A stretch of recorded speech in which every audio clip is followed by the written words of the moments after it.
Hello everyone. ഈ സീരീസിൽ നമ്മൾ സോഹോ മാർക്കറ്റിംഗ് ഓട്ടോമേഷനെ കുറിച്ചാണ് നോക്കാൻ പോകുന്നത്. ആദ്യമായി തന്നെ എന്താണ് Zoho marketing automation? Zoho marketing automation എന്നുള്ളത് ബിസിനസ്സസിന് അവരുടെ മാർക്കറ്റിംഗ് ആക്ടിവിറ്റീസ് ഓട്ടോമേറ്റ് ചെയ്യാനും ലീഡ്സ് ജനറേറ്റ് ചെയ്യാനും നർച്ചർ ചെയ്യാനും കസ്റ്റമേഴ്സിനെ ബെറ്റർ ആയ രീതിയിൽ എൻഗേജ് ചെയ്യാനും സഹായിക്കുന്ന ഒരു പ്ലാറ്റ്ഫോമാണ്. സപ്പോസ് ഇപ്പോൾ ഒരാൾ നിങ്ങളുടെ വെബ്സൈറ്റ് വിസിറ്റ് ചെയ്യുന്നു അല്ലെങ്കിൽ ഒരു ഫോം ഫിൽ ചെയ്യുന്നു. നോർമലി അതിനുശേഷമുള്ള ഫോളോ അപ്പ് പ്രോസസ് എല്ലാം നമ്മൾ മാനുവൽ ആയിട്ടാണ് ചെയ്യുന്നത്. ഈ പ്രോസസ് എല്ലാം മാനുവലായി ചെയ്യുന്നതിന് പകരം നമുക്ക് സോഹോ മാർക്കറ്റിംഗ് ഓട്ടോമേഷൻ യൂസ് ചെയ്യാവുന്നതാണ്. ഇപ്പോൾ നമ്മൾ സോഹോ മാർക്കറ്റിംഗ് ഓട്ടോമേഷന്റെ വെബ്സൈറ്റ് ഒബ്സർവ് ചെയ്യുകയാണെങ്കിൽ നമുക്ക് ഇവിടെ സോഹോ മാർക്കറ്റിംഗ് ഓട്ടോമേഷന്റെ ഫീച്ചേഴ്സ്, പ്രൈസിംഗ്, ഇന്റഗ്രേഷൻസ് ഇതെല്ലാം ഇവിടെ കാണാൻ സാധിക്കുന്നതാണ്.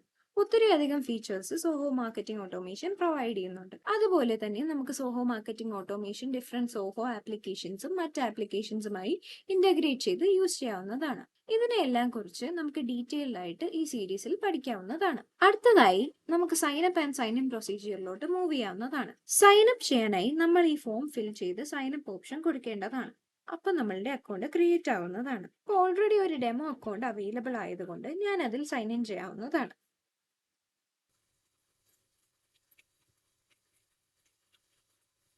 സൈൻ ഇൻ ചെയ്തതിന് ശേഷം നമുക്ക് ആദ്യമായി കാണാൻ സാധിക്കുന്ന ഇന്റർഫേസ് ആണിത്. ഇവിടെ നമ്മൾ ലെഫ്റ്റ് സൈഡിൽ നോക്കുകയാണെങ്കിൽ ഒത്തിരിയധികം മോഡ്യൂൾസ് കാണാൻ സാധിക്കുന്നതാണ്.